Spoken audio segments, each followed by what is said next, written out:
Other new music that just dropped recently. We got Saba, not Saba dress.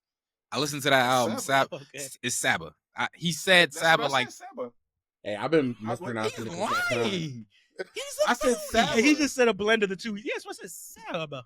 Bro, you was telling me Saba, but it's cool. Saba. Succotash. But no, Saba and No ID just dropped the album titled Private Collection from Saba and No ID. Just dropped a week or so ago. Y'all have a chance to listen to it in full yet? I listened to did. it about 3 times. I forced myself to listen to it 3 times. Okay, let's let the hot taker go. Ah. Somebody got some hot takes. I forced myself to listen to it 3 times. Not the first time. Non-consensual music. Whoa. Yeah, it was all non-consensual. I was like, Saba, no more. Hold on. No more Saba. That's crazy. So the first time I listened to it, I got like 3-4 songs.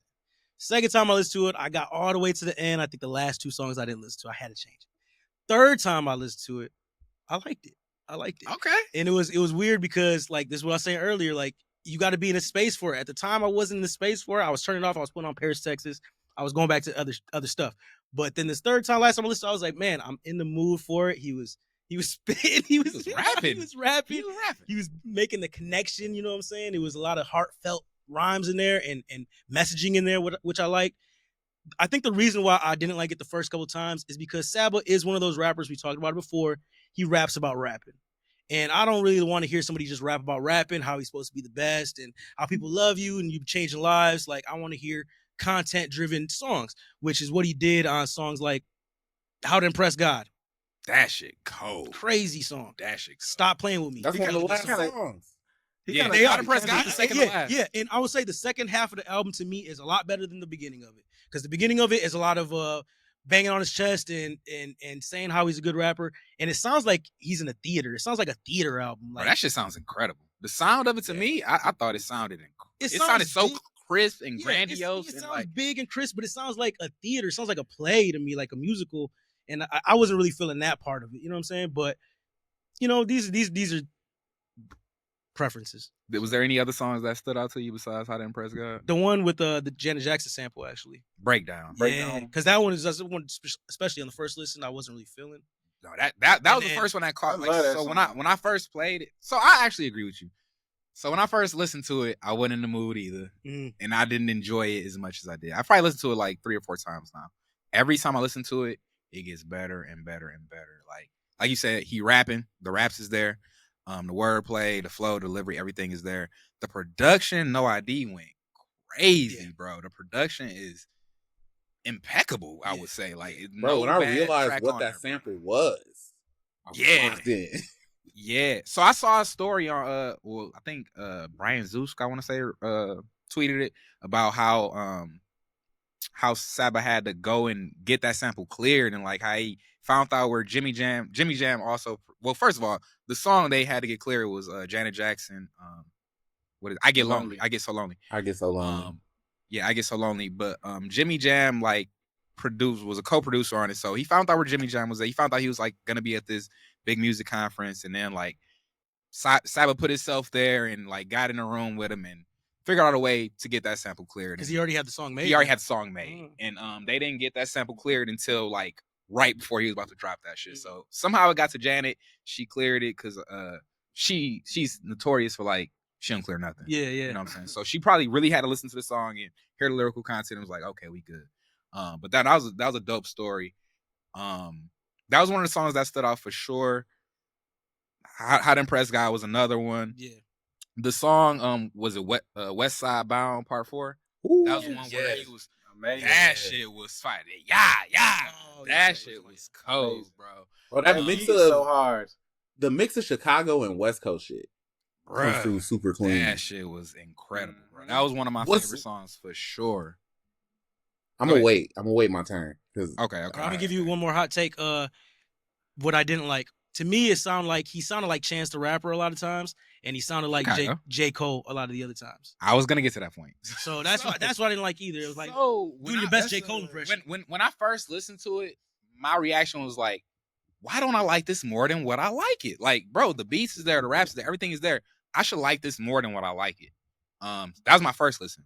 when I listened more to it, I was like, okay, I do like this more. Like, I just had to give it more of a chance. Like, and that's just society we in. Like, people listen to something one time, they label as trash or a classic right away.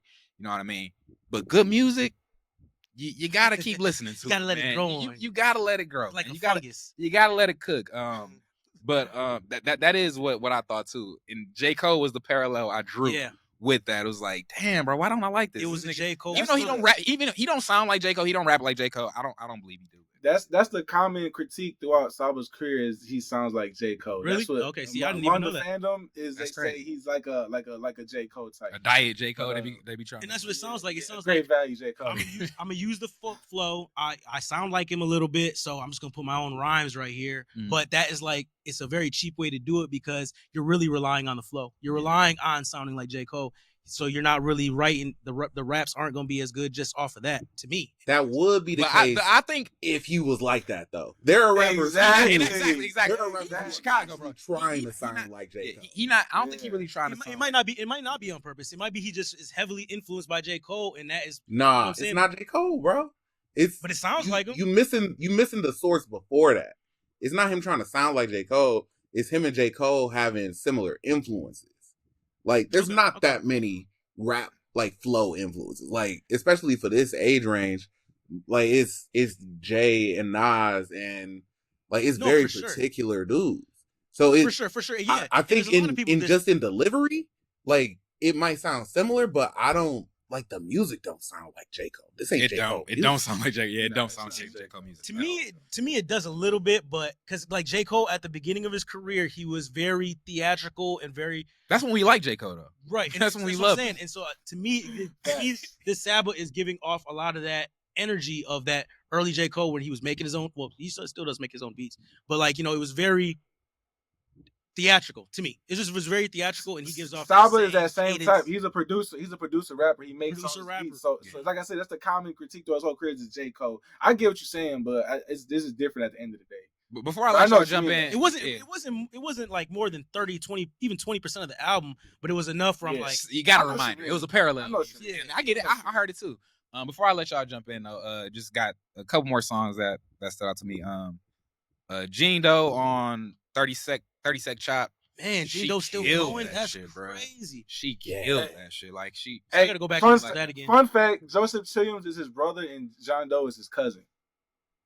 Wow, I didn't know. Yeah, that is crazy. Dang, John Doe, where's John Doe from? She from Chicago? Chicago. They're also from Chicago. Wow. Yeah. It's a very Chicago sounding album. Remember?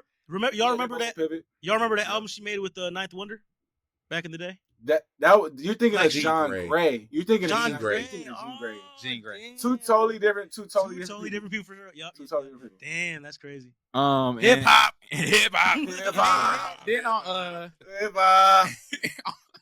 on jumping, I like jumping a lot. I like how he did the Jumpman flow on that shit.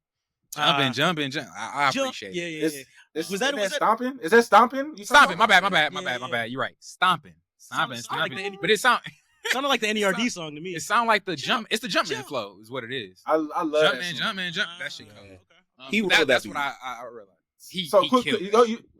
I'm done. Y'all jump in. There's a question for Ant and Hondos. Y'all like head rap, right? The song head rap.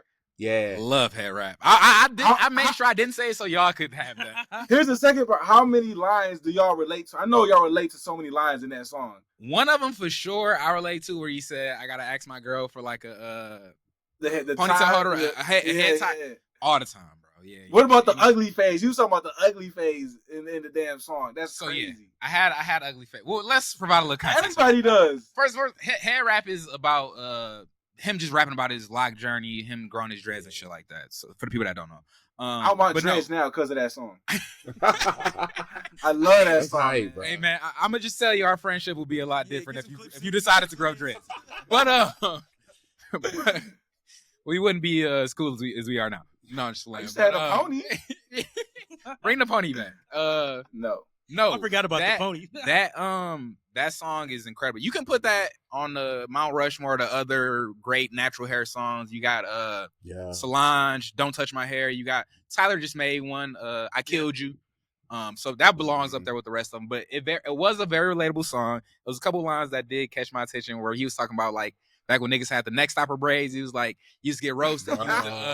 You either waited for it to come in style, or you just took the jokes. Bro, so hard, bro. So hilarious, bro. That was a great track, man. I'm glad you brought it was. That feature, bro. When's the last time you heard a voice like that?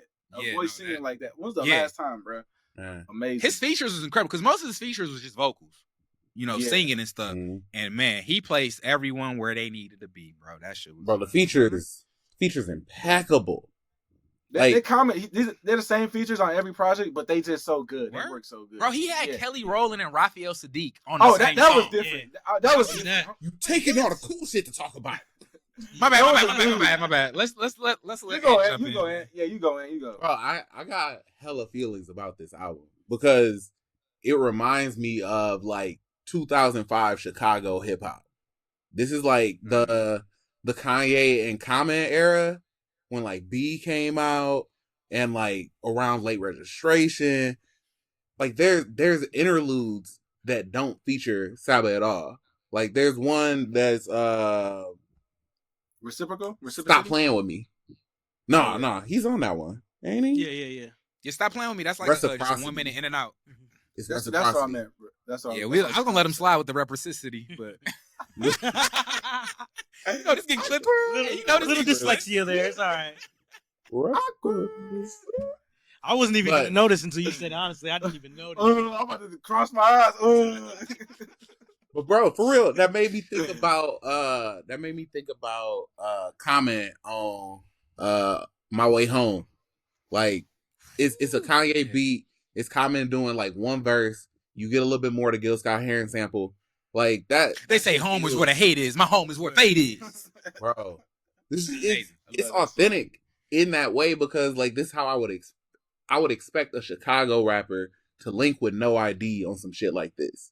And then Dress said like it's a lot of the same people. Like first song is Aaron Allen Kane and BJ the Chicago Kid.